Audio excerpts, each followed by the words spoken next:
अक़दस मसीह मऊद अलैहिस्सलाम मसाइल वरासत के मुतालिक फरमाते हैं कि जो हिस्से खुदा ताला ने मुकर्रर किए हैं उस पर कारबंद हो जाओ। खुदा ताला का इल्म हर गलती और ख़ता से पाक है और खुदा ताला के हर काम में मसलहत और हिकमत पोशीदा होती है। खुदा ताला हलीम है, इसलिए बावजूद इल्म के वो नाफरमान को सज़ा नहीं देता, यानी वो सज़ा देने में धीमा है।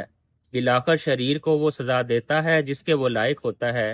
इस मजमून को आप एक फारसी शेर में यूं बयान फरमाते हैं, हाँ मशो मगरूर बरहिल में खुदा, देर गिरत सख्त गिरत मरतुरा, यानी खुदा ताला की बुर्दबारी पर मत इतराना।